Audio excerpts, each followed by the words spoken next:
After Earth became uninhabitable, the ruling elite fled to settle on the planet Kepler-209. 2 generations later, the Ulysses project was initiated to see if it was possible to return.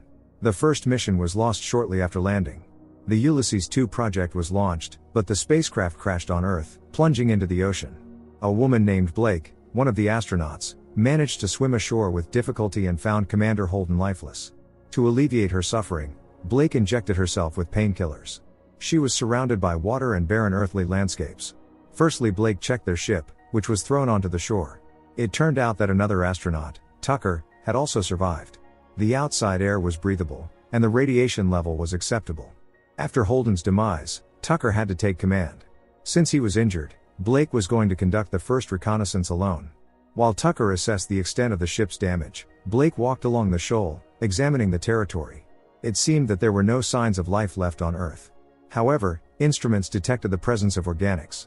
Blake confirmed the existence of life on Earth, discovering a large insect that was clearly capable of reproduction.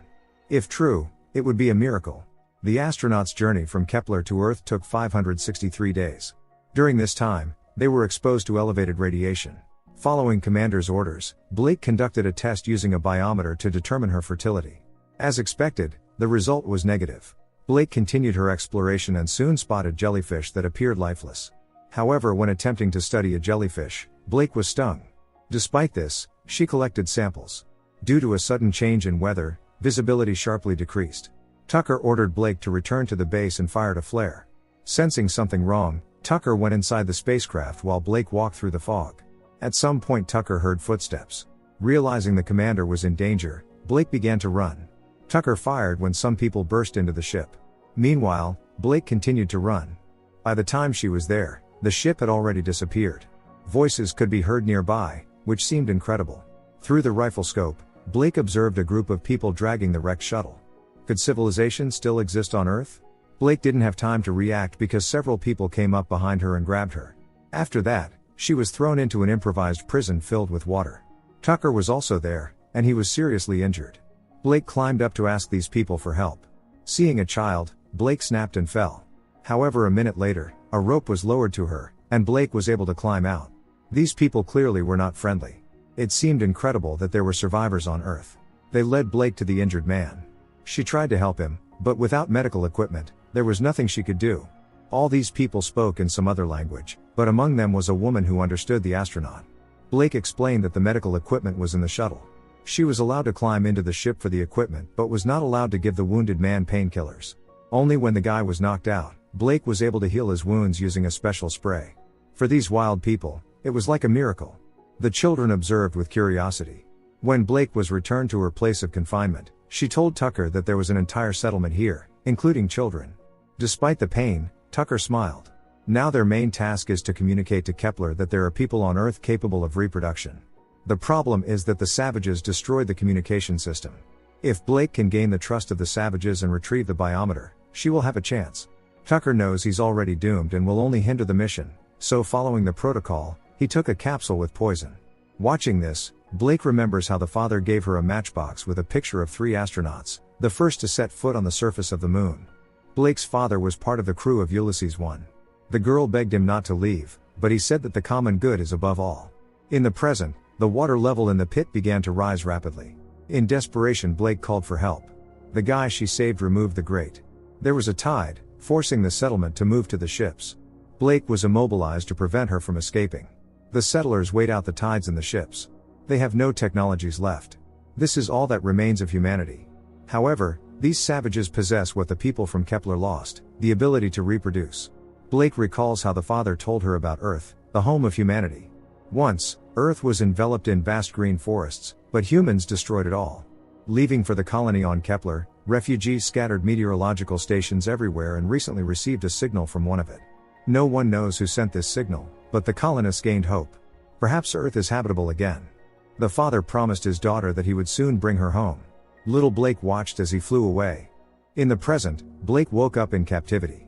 The water receded, so she was thrown back into the pit. Blake begged these people for water, but they just mocked her, except for one child. Despite the language barrier, Blake tried to explain to the girl that she came from another planet. On Kepler, no more children are born, so humanity is on the brink of extinction. The girl's name is Mila. Blake introduced herself as well, and drawing with chalk on the wall, asked Mila to find the red bag with the device inside. After a while there were screams. The savages lowered their children down to where Blake was, to hide them. Outside, sounds of struggle and gunfire could be heard. Blake observed through a gap as armed people attacked the settlement and looted it. When one of them removed the fabric off the grill and looked down, he didn't notice anyone because Blake and the children had hidden. Narvik, the woman who understood English, searched everywhere for her daughter Mila, desperately calling her. There were many casualties in the settlement after the raid. Blake saw Narvik running somewhere. Without much thought, Blake followed her, asking who the people were that attacked the settlement. However, Narvik was in no hurry to answer her questions. Blake only managed to learn that Mila's father was taken away by the tide. Blake said she wanted to help, but Narvik didn't believe in the sincerity of her intentions. Suddenly there were screams that clearly belonged to Mila. The women immediately rushed towards the sounds, seeing how those people were about to load Mila and the other captives onto the ship along with the loot. Narvik, who had Blake's belongings with her, was about to shoot, but Blake stopped her, saying it was a signal pistol. However, Narvik didn't trust the woman from another planet. Blake had to knock her out, then proceeded to execute the plan. Taking advantage of everyone being distracted by the signal rocket, Blake swam to the ship and climbed aboard. Somewhere here the biometer had to be. Unable to do anything at the moment, Blake had to pretend to be one of the captives. The guy she had saved earlier was also here. In gratitude, he gave her a cloak to keep warm. Something was clearly happening outside. When the ship docked, the invaders let all the people out. Blake found herself in another settlement, also consisting of old ships. On the deck of one of the ships, Blake saw a silhouette that seemed familiar to her. The prisoners were taken inside and forced to line up. Paling inspected each of them, deciding who could be useful. He spoke a language that Blake didn't understand. Stopping near Blake, Paling immediately realized that she was not part of these people. Taking her away from the others, Paling spoke in English and told her to wait here. Amazed, Blake was approached by a boy, asking if she came from Kepler. Upon hearing this, a man named Gibson who had came in, said that they had been waiting for people from Kepler for a long time. Gibson remembers Blake when she was very young. He was part of the crew of Ulysses 1. Blake explained that her crew had crashed, and the people who attacked the settlement took the biometer, which measures fertility among other things. When Blake asked if her father was alive, Gibson told her how it was. Blake's father was the only one who could find common ground with the natives. The crew was looking for a way to re-establish contact with Kepler, but the savages revolted and destroyed everything, including the ship. Stafford, the mission leader, perished along with Blake's father. Now they are running out of ammunition. Neil, Gibson's adopted son, gave Blake a paper-made spaceship. In the next moment Blake saw Neil's mother, who is a native woman. Gibson is primarily concerned about the current situation on Kepler. Blake replied that things are very bad. Due to unfavorable conditions, men and women are unable to have children. Gibson believes that their duty is to organize the return of the colonists to Earth to revive human civilization. Gibson's men tried to build a dam to hold back the tides, but due to constant raids by the natives, the work had to almost stop. Now Gibson wants to do everything possible to give a chance to future generations. Blake was assigned a separate cabin. Before leaving, Gibson told Blake that he is glad she is now with them. At night, Blake couldn't sleep, thinking about the father, whom she would never see again. He always believed that humanity could start anew, and Blake believes in that too. In the morning, Blake realized that her body had restored its primary female function. So now she could get pregnant. Later, Gibson introduced Blake to the children. A school was organized right on the ship to educate future generations. When Mila, the captive, was brought here, Blake realized that Gibson's methods to achieve the goal are not humane at all. Trying to keep herself composed, Blake answered the children's questions, explaining that there are no bodies of water on Kepler, and people there live in special biomes. Neil studies separately from the other children. The boy loves mathematics, so communicating with Blake was interesting to him. Suddenly Neil asked if she wanted to see their secret. In the next moment he showed her a sapling. The boy can't believe that trees used to be taller than humans and grew everywhere. This reminded Blake of how the father used to tell her about plants. When Neil mentioned that he learned about the tree from Christopher Columbus, who lives in the cabin next to the engine room, Blake asked to show her where it is. But Neil is not allowed to go there. Taking a flashlight and a ship map, Blake immediately found the place. At that moment, Gibson approached her and apologized for his lie. It turned out that the rebellion was led not by the natives but by Blake's father. He fell in love with a local woman and forgot whose side he was on. Blake demanded the door to be opened. Gibson complied, and Blake saw her father. They embraced, unable to believe that they had met again. With tears in her eyes, Blake asked the father why he betrayed Kepler. The man replied that he had to stop the resettlement because it was now foreign land for them. He used to have a different opinion, but now everything has changed. Unable to bear it, Blake left. Gibson again locked the former ally in this cabin. Blake tried to comprehend the truth. Gibson revealed that her father destroyed everything they were working on. But Gibson spared him because after all he came from Kepler. Blake suggested sending a signal to Kepler using one of the meteorological stations. Gibson said that first, they must prove that people here can have offspring. At that moment, Blake shared the positive changes in her body. Now they must find the biometer at any cost. Blake had dinner with Gibson and his family. They raised a toast to the future. One of the natives served as a maid. Neil's mother and the boy himself are also natives. Gibson allegedly saved their lives and taught them English, and thus they became one family. Suddenly the lights went out. Paling came in and reported that they were looking for the biometer, but someone infiltrated the ship and cut off the power. Gibson ordered his wife and son to lock themselves in here, and Blake to go to her cabin and lock herself in as well. In the corridor, Narvik attacked Blake, ordering to take her to Mila. Blake had no choice but to do it. Among the children there were only girls. The reunion of mother and daughter was prevented by Paling's men, who treated Narvik very roughly. Blake also suffered. She no longer knows where the truth is and where the lie. Gibson's wife treated Blake's wounds. When she asked why there were girls here, the woman said it's better not to say anything. At that moment, a terrible realization came to Blake. Obviously the woman is afraid of her husband. Gibson came in, and Blake directly asked what the essence of their mission was. Gibson did not hide that he is ready to revive human civilization by any means. Even if fertility is restored and people from Kepler reach Earth on large ships, many decades will pass, so it will be too late for women to give birth.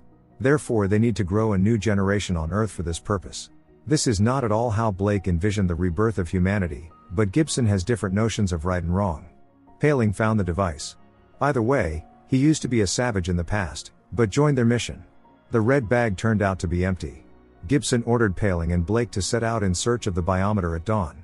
For Narvik this would be the last dawn. When they left, Gibson saw Neil playing with a broken doll, inside of which something was hidden. Blake saw Mila in her cabin, hiding and crying. Blake promised the girl that she would find her mother.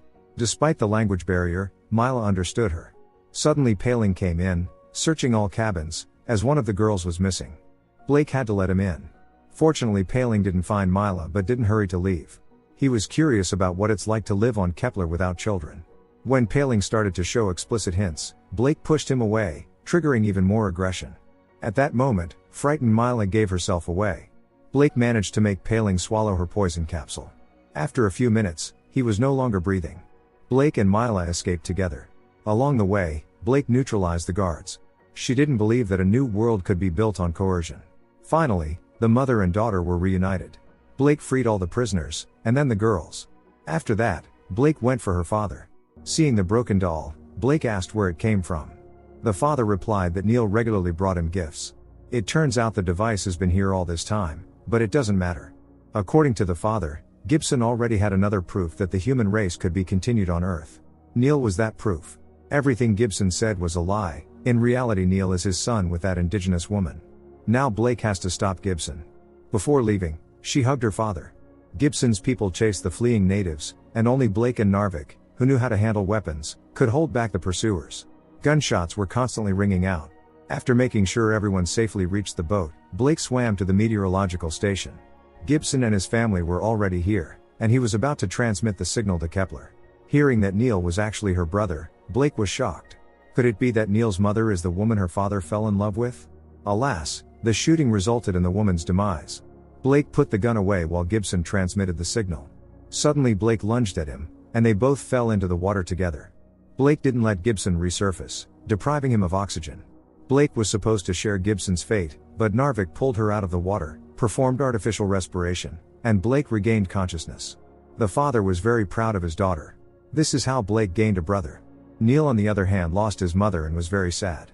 Blake decided that she would now protect the boy named after Neil Armstrong at the cost of her life. Neil still doesn't know who his father really is. Perhaps when people from Kepler receive the signal, they will come here many years later. No one knows what future awaits humanity. This is a new chapter in history. In the final scene, we see the rescued returning to their native settlement. Don't forget to subscribe to our channel not to miss more exciting new products. Also, the authors will be pleased if you leave your opinion in the comments.